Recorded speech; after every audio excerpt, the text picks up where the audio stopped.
Thank you very much. Also, welcome you to our presentation about the monitoring and data-informed approaches for the assessment of existing structures. So very complicated title there.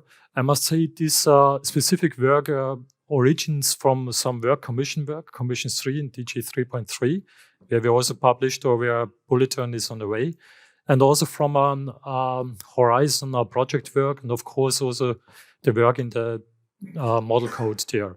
So more or less what I show here is background material and also already some material that is also content then of the model code. So what exactly how I structured it? So with respect to this data performed assessment and with respect to monitoring, you have to start a little bit on the basis like the survey technologies that are existing.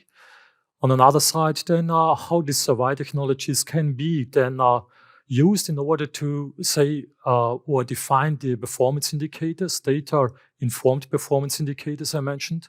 Performance indicators from some previous Horizon projects we find out are more or less understand as indicators that are collected via condition surveys, but not via more extended models or monitorings, as we saw already by the presenters before.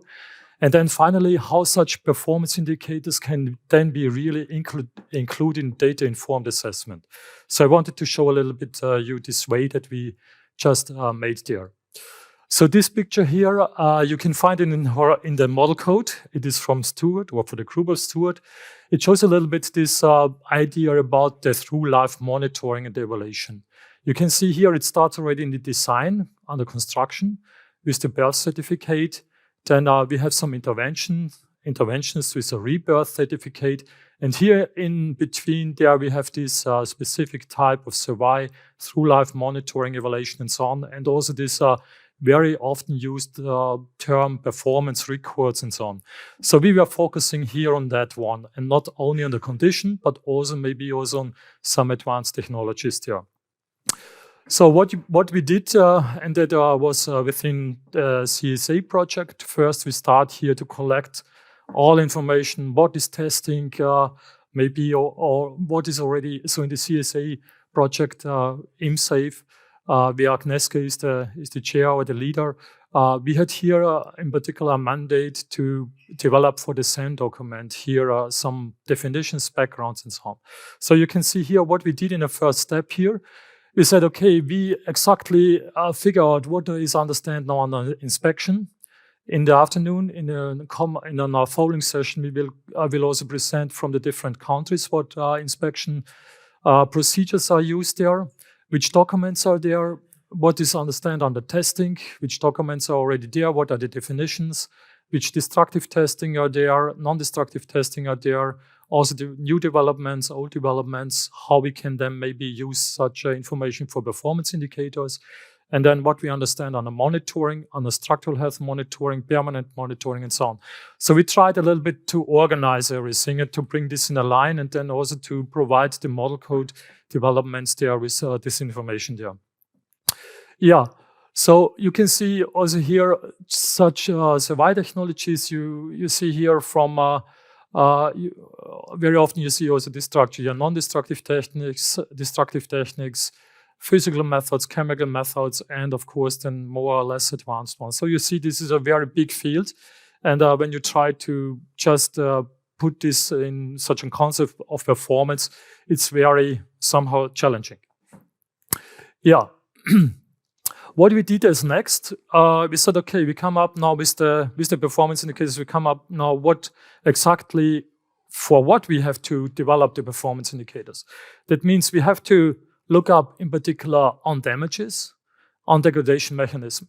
So there was a previous work that we used from cost action, where we organized here then also for the code. For instance, we differentiated in the different degradation mechanism.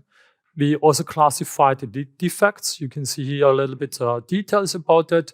And then from the degradation mechanism, we make a classification in damage processes. So you can see here up to 14, they are much more. And then we assigned this one also to the materials. So more or less, this was some basic work here. Then in the next step, we said, okay, now we can say from the damage characteristics, we can define damage indicators. So damage indicators, the understanding from a lot of our people in the group were damage indicators are already performance indicators, but it is not absolutely clear because damage indicator is maybe an indicator of a damage, but does not affect your bearing capacity or other time-dependent effects. So there was a next step necessary to say, okay, we of course can here classify damage indicators, but damage indicators are different or can be different to our performance indicators. So finally, now we said at least we have to develop a table that somehow relates the damage indicators, the I's, we call it here, to our performance indicators, which we had some correlation metrics here. And particularly here for concrete structures, for bridges or tunnels, you can see here some relations that might be a very high potential for performance indicators. Of course, performance indicator. Of course, this is not absolutely, how to say, you cannot say, since it is here in the table, this is of course a performance indicator now. You have to, of course, check it with your structure, but at least it gives you some hint here. What we also said then, we have to extend it now because this understanding here, as I mentioned at the beginning, was really under condition survey. So we were just in the, when the inspector is on the bridge, making an inspection there, he indicates this as damage here, damage indicator, and then performance indicator. So we had to differentiate in our opinion. This is now in the background document. I don't know if it is already then now going to the model code as well. But we said we had to differentiate now here in phase 1, phase 2, and phase 3. So what do we understand in phase 1, phase 2, and 3? So here again, that means we have now performance indicators and now not only on condition survey, but we have to move somehow also in these phases there. So means phase 1, what we understand, this is a preliminary assessment, like we do it in inspection, based on visual inspection, that we can make a condition rating. We can relate this also, will be also presented in the afternoon, to already some maintenance concepts, corrective, predictive maintenance, predictive condition maintenance concept and so on. So this is the first level. It's like level of approximation. So somehow we had also this in our mind when we just developed this concept there. Second phase, since we are now would like to, so I also did that one. Sorry. Second phase, as we had in mind data-informed performance indicator and assessment of structure, we had to somehow include, of course, some advanced or some other information, means from testing and monitoring. And this testing and monitoring, this is, of course, in general opinion, a more detailed inspection. And, of course, then phase number 3, that we understand then more advanced analysis like structural health monitoring concepts. So this was the group also included in our Horizon project and also in the Commission 3, DG 3.3, where most of them were working here in the structural health monitoring and then building up a modeling, a digital twin, for instance. That means this is the third one. So we get for these performance indicators that I presented before, we could get, of course, from all these levels here, this information. Means on phase 1, classical visual inspection, means we get information for the performance indicators and then we can compare it with the performance requirements. Performance requirements are given then like thresholds, where we can compare then our performance requirements. We can get from phase number 2, when we jump to a deeper inspection, of course, also this information for our performance there. And means we can then compare it with the performance requirements. Maybe we also have the possibility to jump back to the level 1. And then in phase 3, with structural health monitoring and monitoring, we also can get information, so on a deeper inspection. What we also intend with this concept here, to link it to this classical RAM-ship diagram. You can see it here, reliability, availability, maintainability, and I think what we are missing at the moment here is the sustainability, CO2 footprint. I think that is the next step.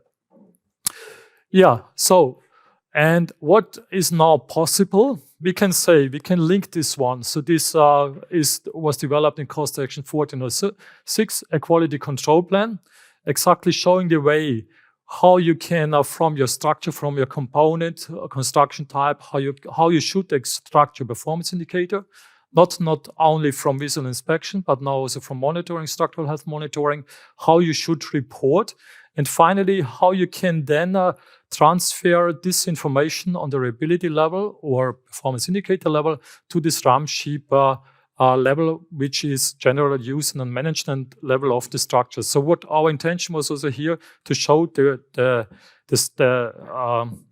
step from the structure, from the detail up to the management level, because in particular with structural health monitoring, we were thinking that this is a very important step. Yeah, so finally, what we can do then in time and also on the structure or on the network with this RAM chip diagram, I already mentioned here, sustainability is missing. We can here develop then our prediction models. And in the TG 3.3, there are a lot of these models now here. So like Markov chain models, of course, also the chloride prediction models, carbonatization models. So they are here somewhere. So here in these inclining parts, and here on the vertical axis, you can see conditional rating, visual inspection. You can run this also on the reliability level, full probabilistic analysis maybe, and of course also risk-based one means spatial or your risk-based assessment here. So means, and what we here also implemented already in this concept, we of course can now differentiate between corrective maintenance, means we are running really to the minimum threshold, or with predictive maintenance, we are running some delay concepts here, or predictive and corrective maintenance. So this is at the moment part of the background documents. Maybe in future time, I don't know in model code if it will find place or not, but it is already up a little bit, but we will see. Okay, so this is what I wanted to present today. And what we say, monitoring and data-informed approach. I showed you the framework. We have also in this background document case studies. I think Paula will present something of that, where we show a little bit also this decision processes then. And we think this is a very promising way, in particular also with respect to the presentations that we saw with respect to sustainability also there, I think it's a good way. And we are looking forward to have an interaction with all of this group there. Thank you very much. And I acknowledge for us and so. That's right. So thank you very much, Alfred. It's a nice illustration of an allied project and a way to go forward from the ideas in the code into more practical applications. But are there any questions for Alfred? There's one in the middle there.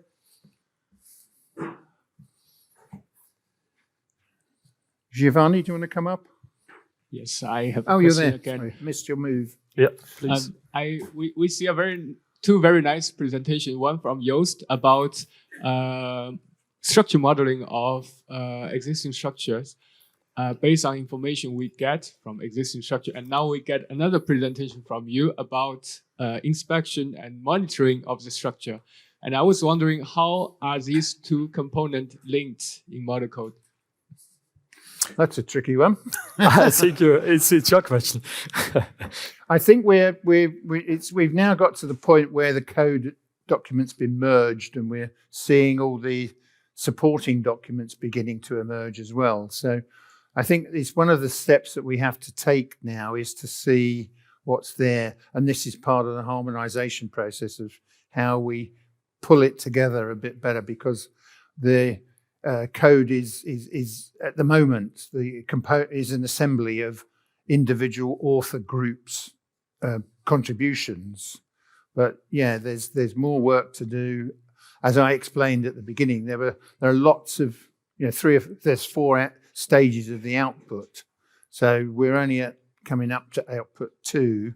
So there's quite a lot of work to do in this regard, pulling things together and trying to get complementary examples of how one might apply the concepts.